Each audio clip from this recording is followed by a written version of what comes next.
Hello friends, I'm Pratibha, self-trained narcissistic abuse recovery life coach. உங்களோட behaviour பேட்டர்னை பற்றி உங்களை விட உங்கள் கூட இருக்கிற நச்சுகளுக்கு நல்லாவே தெரியும்.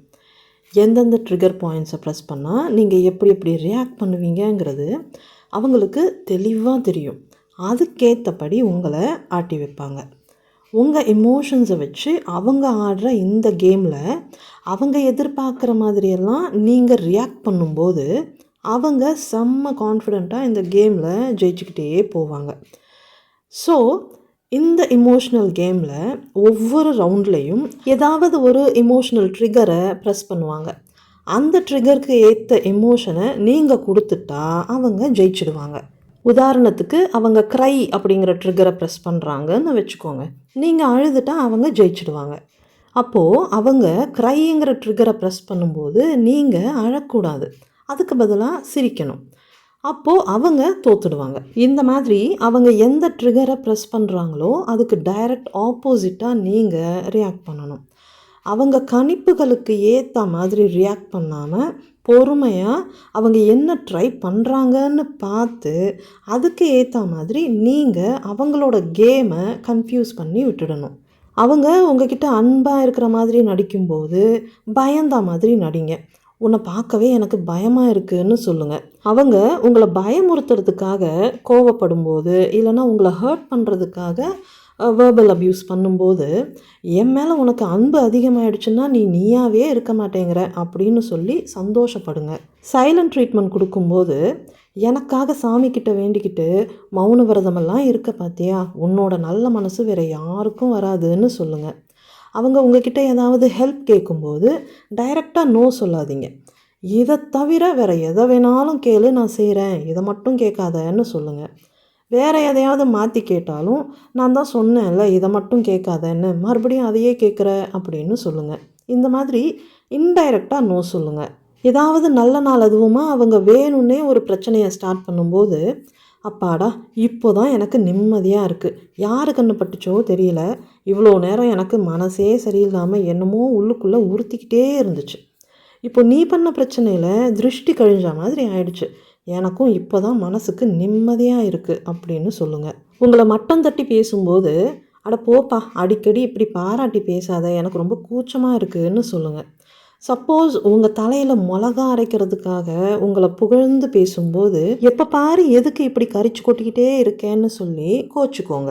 உங்கள் சமையலை நல்லா இல்லை அது இதுன்னு குறை சொல்லும்போது அப்படியா சொல்கிற, எங்கே நீ சமையல் நல்லா இருக்குன்னு சொல்லி திட்டுவியோன்னு நானும் பயந்துகிட்டே இருந்தேன் தெரியுமா, இப்போ தான் எனக்கு நிம்மதியாக இருக்குது, அப்போ நான் டெய்லி இதே மாதிரி சமைக்கிறேன் அப்படின்னு சொல்லுங்கள்.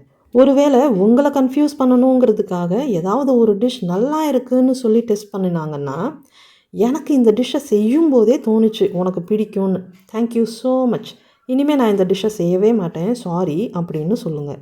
ஒருவேளை அவங்க டென்ஷன் ஆகிட்டு நீ என்ன லூஸா, நான் ஒன்று சொல்கிறேன் நீ ஒன்று பேசிகிட்டு இருக்க அப்படின்னு கேட்டால் சரி விடாம்பா எதுக்கு இப்போ ஓவராக கொஞ்சிக்கிட்டு இருக்க அப்படின்னு சொல்லுங்கள். இந்த மாதிரி அவங்க ப்ரெஸ் பண்ணுற ட்ரிகருக்கு உங்களோட இமோஷ்னல் ரெஸ்பான்ஸ் சம்மந்தம் இல்லாமல் இருக்கணும். அவங்களோட கேமை அவங்களுக்கு எதிராக ட்விஸ்ட் பண்ணி அவங்கள கன்ஃபியூஸ் பண்ணணும். அவங்க 4 வார்த்தை இல்லாஜிக்கலாக பேசினா நீங்கள் 40 வார்த்தை இல்லாஜிக்கலாக பேசணும். எனி டைம் இப்படி சம்மந்தம் இல்லாமல் பேசி அவங்கள கன்ஃபியூஸ் பண்ணணும். உங்ககிட்ட எப்படி பேசுறதுன்னு தெரியாமல் அவங்க கன்ஃபியூஸ் ஆகணும். அதே சமயம் உங்களுக்காக வேண்டிய காரியங்களை சாமர்த்தியமாக பேசி சமாளிச்சுக்கவும் தெரியணும். இந்த கிறுக்குகள் சொல்கிறது செய்கிறதையெல்லாம் பர்சனலாக எடுத்துக்கிட்டு டிப்ரெஸ் ஆகிறது அட்டர் வேஸ்ட்டு. நச்சுகளை பொறுத்த வரைக்கும் லைஃபுங்கிறது ஒரு கண்ட்ரோல் கேம். இந்த கேமில் அவங்களுக்கு என்னெல்லாம் பெர்க்ஸ் கிடைக்கிது, அவங்க எவ்வளோ ஸ்கோர் பண்ணுறாங்கன்னு தான் யோசிப்பாங்க. இந்த கேமை விளையாடணுமா வேணாமான்னு நல்லா யோசித்து நீங்கள் தான் ஒரு தெளிவான முடிவை எடுக்கணும். லைஃப்பை கேமாக விளையாடுற இந்த லாஜிக் உங்களுக்கு பிடிக்கலைன்னா கேமை குவிட் பண்ணிவிட்டு வெளியே போங்க. போக முடியலையா, அப்போது நீங்கள் இந்த கேமை விளையாடுற ஆப்ஷனை சூஸ் பண்ணிவிடுங்க. அந்த ஆப்ஷனை சூஸ் பண்ண பிறகு கேமாக மட்டும்தான் பார்க்கணும். கேமில் போயிட்டு நீங்கள் எமோஷன்ஸ் ஃபீலிங்ஸ்னு பேசிக்கிட்டு இருந்தால் வேலைக்கு ஆகாது. நீங்கள் விளையாடுற கேமுக்கு ஏற்ற மாதிரி உங்களை நீங்கள் ட்ரெயின் பண்ணிக்கணும்.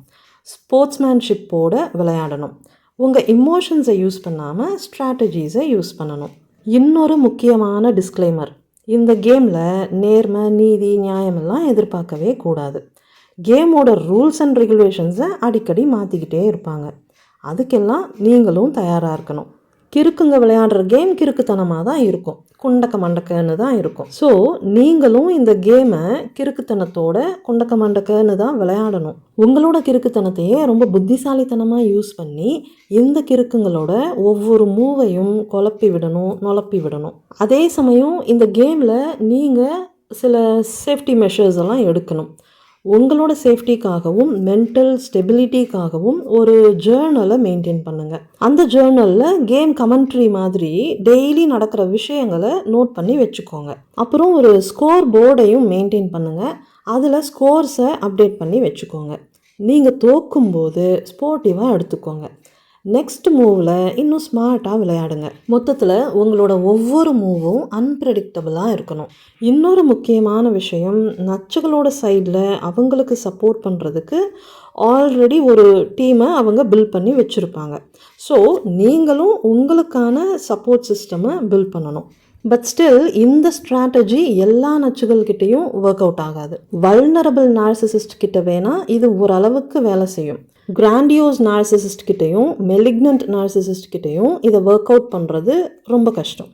அதுக்கு எக்ஸ்ட்ரீம் லெவல் ஆஃப் ஸ்மார்ட்னஸ் இருக்கணும். ஸோ நீங்கள் டீல் பண்ணிகிட்ருக்கிற நார்சிசிஸ்ட்டுக்கு ஏற்ற மாதிரியும் உங்களோட ப்ராக்டிக்கல் சிச்சுவேஷனுக்கு ஏற்ற மாதிரியும் சமயோஜிதமாக யோசித்து பண்ணுங்கள். பட் ஸ்டில் இதோட பின் விளைவுகளையும் யோசித்து பண்ணுங்கள். டாக்ஸிக் ரிலேஷன்ஷிப்லேருந்து வெளியே வர முடியாமல் ஸ்டக்காகி இருக்கிற சர்வைவர்ஸ்க்காக நான் இந்த ஸ்ட்ராட்டஜிஸையெல்லாம் ஜஸ்ட் ஒரு மோட்டிவேஷனாக தான் இங்கே சொல்லியிருக்கேன். இதையெல்லாம் யூஸ் பண்ணி உங்களோட டிப்ரெஷனை கொஞ்சமாக குறைச்சிக்கலாம். ஸோ பிரச்சனையை பெருசாக்கிக்காமல் பார்த்து பக்குவமாக பண்ணுங்கள். ஒரு ரியாலிட்டியை எல்லாரும் புரிஞ்சுக்கணும். நச்சுகள் அவங்களோட லைஃப்பை இப்படி கேமாக மாற்றிக்கிட்டது அவங்க எடுத்த சாய்ஸ்.